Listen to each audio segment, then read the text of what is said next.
స్వాతంత్ర దినోత్సవం సందర్భంగా రాజమండ్రి సెంట్రల్ జైల్లో ఖైదీలు క్షమాభిక్ష కోసం వేచి చూస్తున్నారు. రాష్ట్ర వ్యాప్తంగా 175 మంది ఖైదీలకు క్షమాభిక్ష అర్హత ఉంది. ఇందులో రాజమండ్రి సెంట్రల్ జైలు నుంచి 66 మంది ఖైదీలు విడుదలయ్యే అవకాశం ఉంది. అయితే గత కొంతకాలంగా ఖైదీలకు క్షమాభిక్ష పెట్టలేదు. కొత్త ప్రభుత్వం అధికారంలోకి వచ్చాక క్షమాభిక్షపై మళ్లీ ఖైదీల్లో ఆశలు చిగురించాయి. ప్రభుత్వం తమకు అనుకూలంగా నిర్ణయం తీసుకుంటుందని ఖైదీలు భావిస్తున్నారు. అయితే మరో 3 రోజుల్లో స్వాతంత్ర దినోత్సవం ఉన్నప్పటికీ ఇంకా ఎలాంటి ఉత్తర్వులు రాలేదు. ప్రభుత్వం ఖైదీల విడుదలకు సంబంధించి ఎటువంటి జీవో విడుదల చేయలేదు. 2 రోజుల్లో జీవో జారీ చేస్తే ఖైదీలు క్షమాభిక్షపై విడుదలయ్యే అవకాశం ఉంటుంది.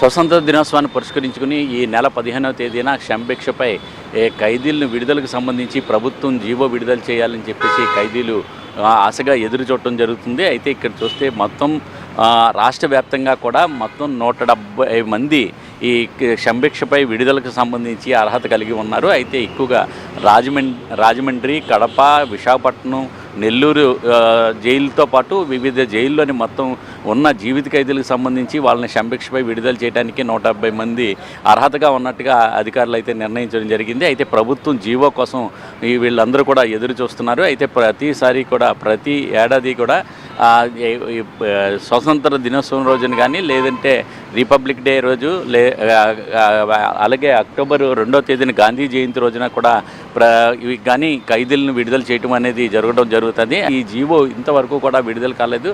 రానున్న 2 రోజుల్లో ఏమైనా జీవో విడుదల అవుతుందని చెప్పేసి ఖైదీలు ఆశగా ఎదురు చూడటం జరుగుతున్నది. వీళ్ళందరూ కూడా చూసినట్లయితే రాజమండ్రి సెంట్రల్ జైల్లోని ప్రస్తుతం 1250 మంది ఖైదీలు ఉన్నారు. వీరిలోని 450 మంది జీవిత ఖైదీని అనుభవిస్తున్నారు. అయితే క్షమాభిక్ష మట్టికి కేవలం 44 మంది మాత్రమే ఎక్కే అర్హత ఉండటంతో వాళ్ళందరూ కూడా ఎదురు చూస్తున్నారు. అలాగే మహిళా జైల్లోకి సంబంధించి మహిళల ప్రత్యేక జైల్లో కూడా 80 మంది ఖైదీలుగా ఉండడం జరిగింది. వాళ్ళలో కూడా 22 మంది క్షమాభిక్ష జాబితాలో ఉండటం జరిగింది. అయితే ప్రభుత్వం జీవో ఇస్తే స్వాతంత్ర దినోత్సవం రోజున ఈ 2 జైళ్ళలోంచి కలిపి మొత్తం 66 మంది ఈ జీవిత ఖైదీలు విడుదల అయ్యే అవకాశం ఉంటుంది.